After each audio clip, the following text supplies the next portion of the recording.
Africa Content TV.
Ṣùgbọ́n bí tó dúró ṣe é tán òkú ti tán.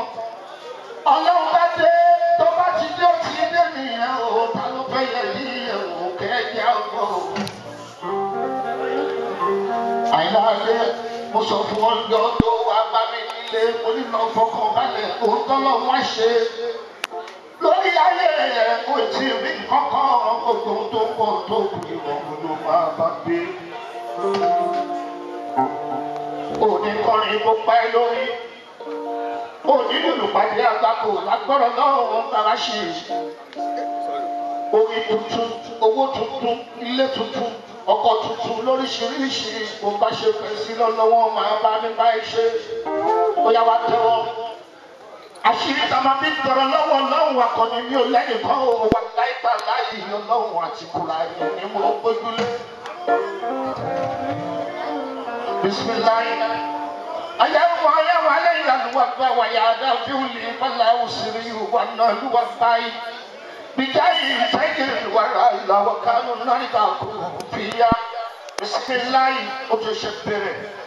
Àyìndé ti sọ̀rọ̀ ẹ̀ fún mi rí o wípé mo ṣẹ̀ṣẹ̀ bẹ̀rẹ̀ níbí sí ni mo wà mí ti débi láyé rárá.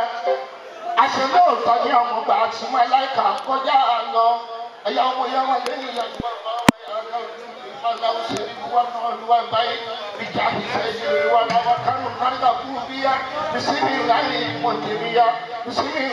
mundibiya wa hamali shayra inna rabbi la ghafur salli ala muhammad salli ala muhammad talani wa sayyidi saadati nabi muhammad ẹ jẹ́ ká gbé lárugẹ. Ẹ jẹ́ ká gbé lárugẹ. Ẹ jẹ́ ká gbé lárugẹ.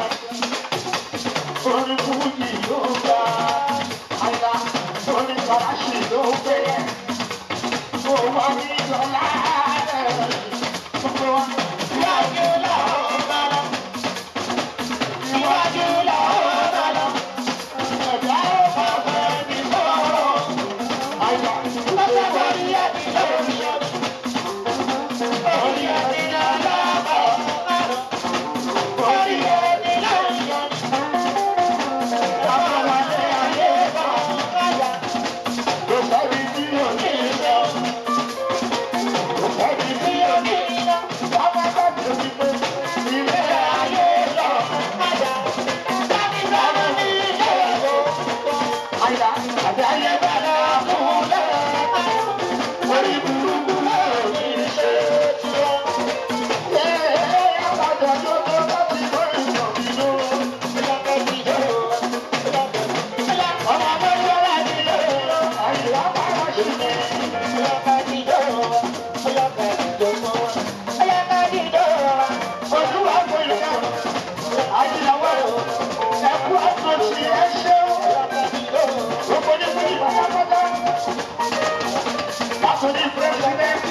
kúlé. Bóyá dábì jẹ́ o, Àlàbí ni máa ń lẹ́wà nínú ìdíbọ́lá. Àyìnlá ni máa ń lẹ́sà níbi ìṣọ́wá. Àtàlẹ́wà lé àìlú wa.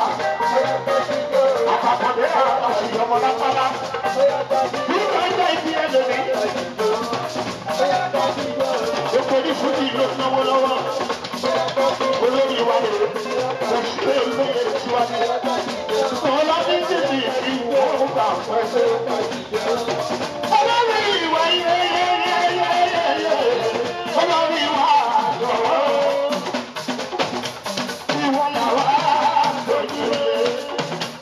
Ìwọ làwa bẹ̀rẹ̀ sí. Bàbá yẹn kọ́ àtàwọn.